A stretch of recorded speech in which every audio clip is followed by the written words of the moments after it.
Only the OGs of this channel will know that this was supposed to be a beauty channel. My first product is a French pharmacy staple, as I'm sure many of you heard of.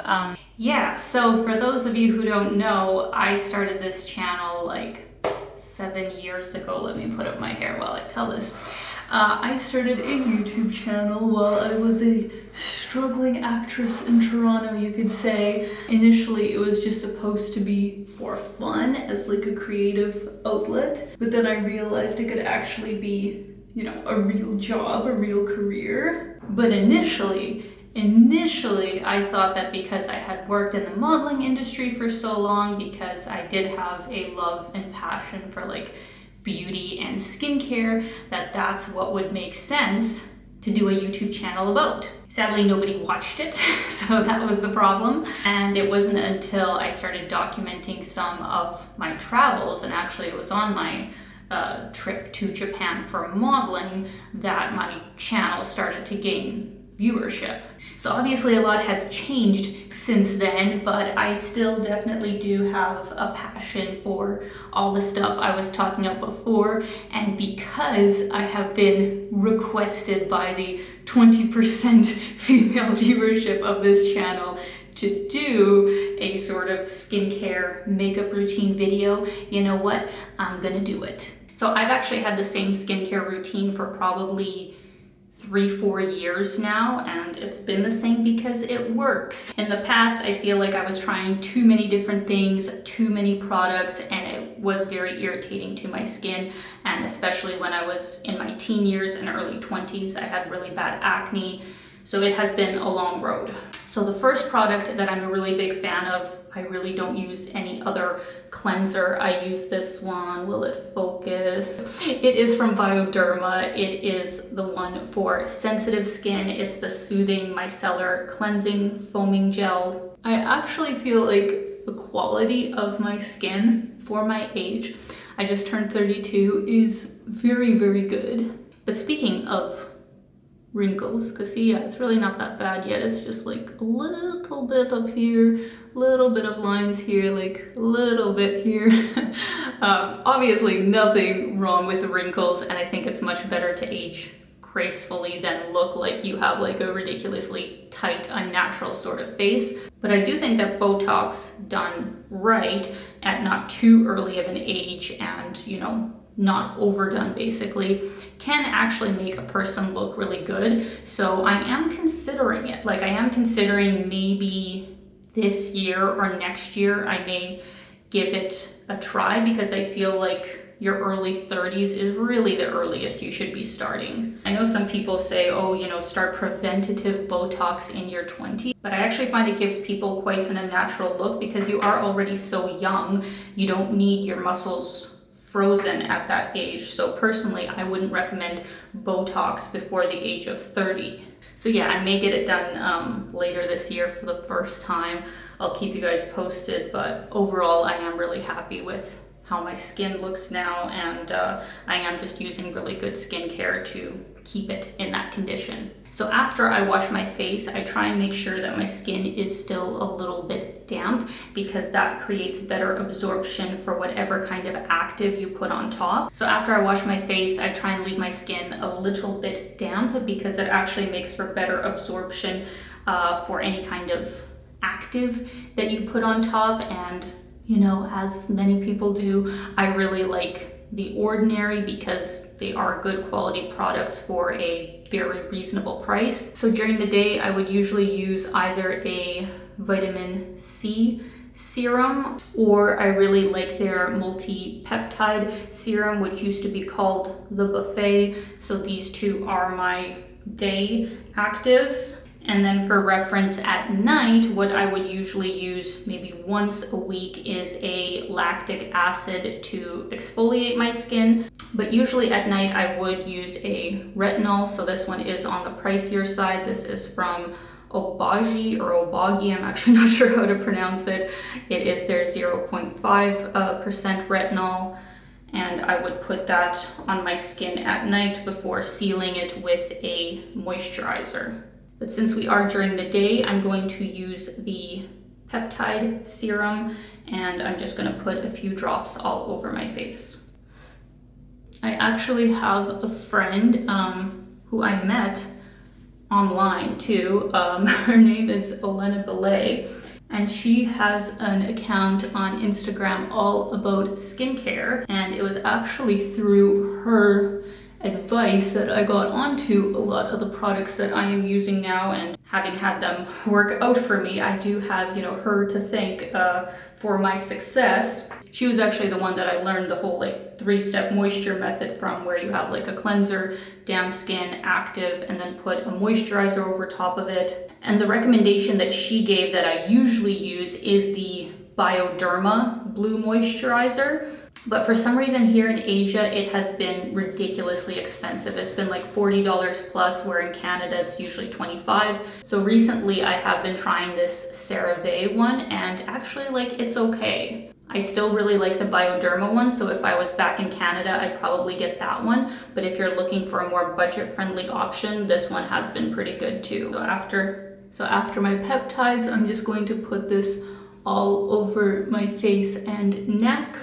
That's actually another tip, is that if you do want to stay younger longer, is to bring your skincare down your neck, because it's actually on your neck where you will start to see a lot of signs of aging. And another tip that I have learned through my skincare journey is that I haven't really found many eye creams that really made a difference. Even the ones that are like, you know, $100 or more, I didn't really find that they did anything that magical. So of course you still want to moisturize the very thin and sensitive skin underneath your eyes, but I think if you have a good basic non-scented sort of moisturizer that you use for your face, you can also just use it on your eye area. Just be a lot more gentle when you are pressing it in. So that's my 3-step routine for that.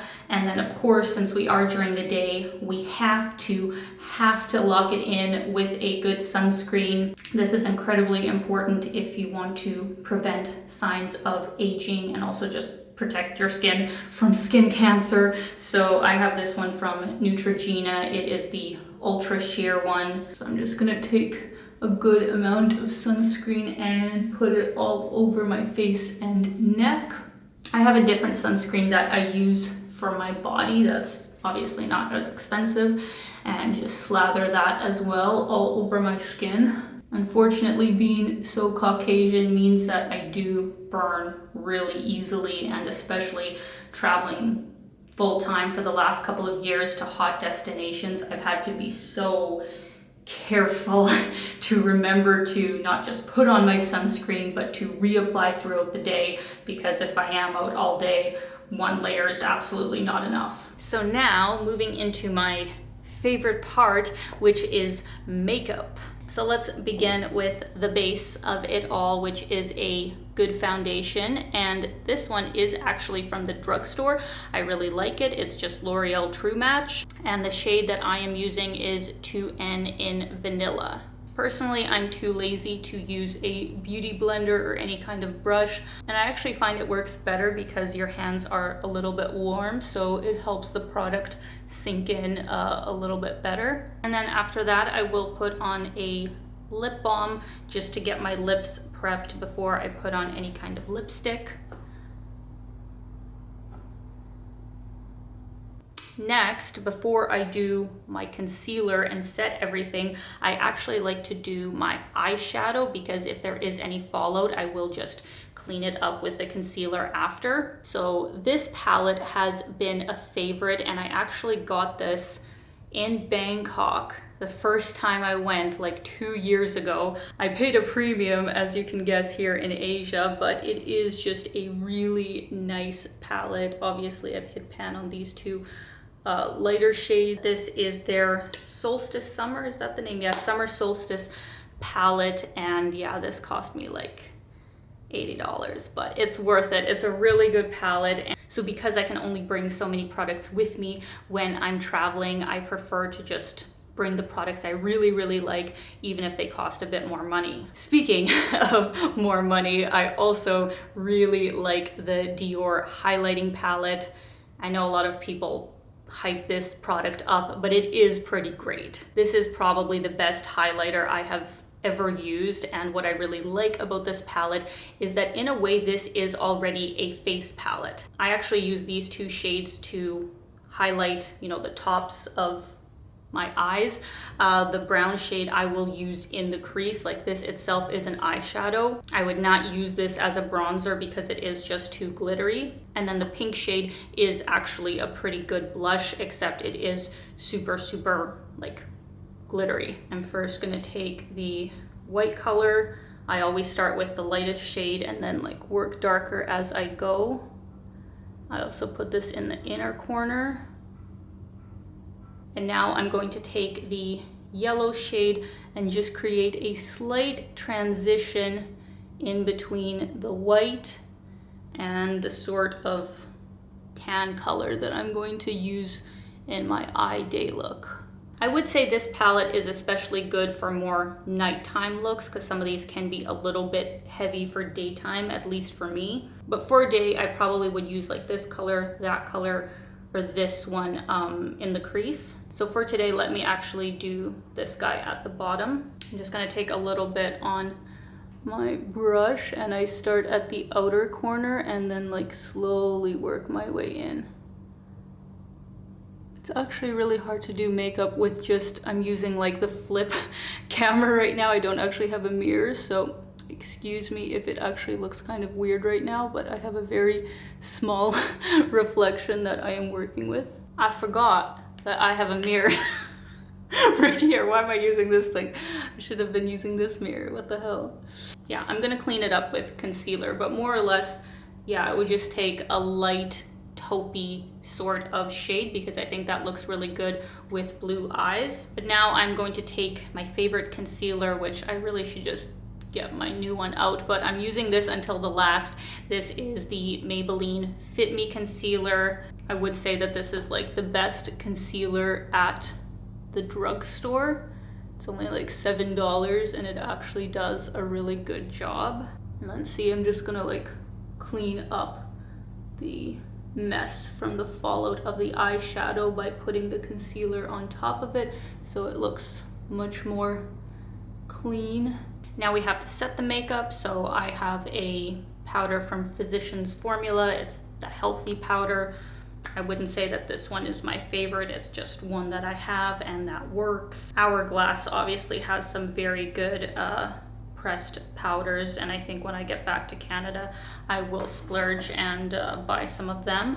But most important is just setting the under eye because we have that thicker concealer there. There we go, a little bit more matte, a little bit more pulled together. Next up is blush, and I've actually been playing around with cream blushes and putting them over my powder. I know cream products are usually supposed to go underneath the powder, but for me it actually works better if I put them over. You just have to be, you know, a bit careful not to move the makeup around. So this cream powder I just got, it's a Japanese brand, it's called Can Make, and what is this shade? I think it's just P01, so it's just like the first shade. It's this really light, glittery pink color, not too glittery, but you know what I mean. So I'm just gonna put like a little bit on my fingertips. Obviously make sure your fingers are clean and you smile to get the apples of your cheeks and just blend. I actually really like this blush. This is a really nice blush and it's only $10, or at least that's what it was when I got it. Or no, Chiang Mai, yeah, I bought it in Chiang Mai on this trip. Really nice blush. For a more natural highlighter, especially if I'm doing day makeup, I really like the Flawless Filter from Charlotte Tilbury. A lot of people use this as a base for their makeup, but I actually like it as a very natural day highlighter. So I'm just gonna put it on the tops of my cheekbones and just like a little bit on my nose. And I just tap that in. Next, I will do my brows, and guys, this is like my go-to budget brow product. It is the Essence Make Me Brow. I've probably been using this for like 4 or 5 years.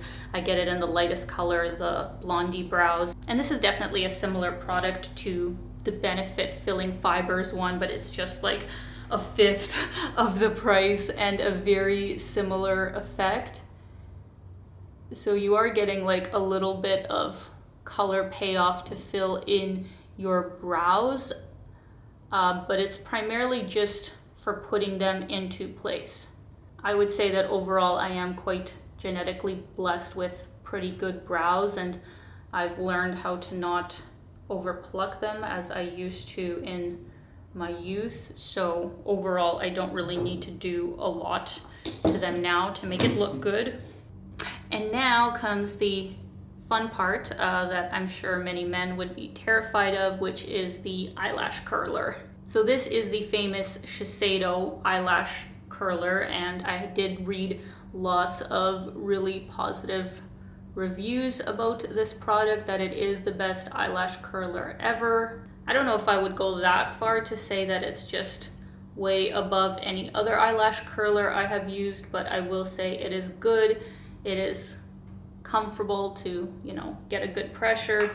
As for mascara, I am currently using the Benefit Bad Gal Bang. I think I got this in, you know, some kind of kit, and it is good. It is actually a very good mascara, but there are a lot of drugstore mascaras that I use as well, because I don't think that designer mascaras really are that much better than drugstore ones.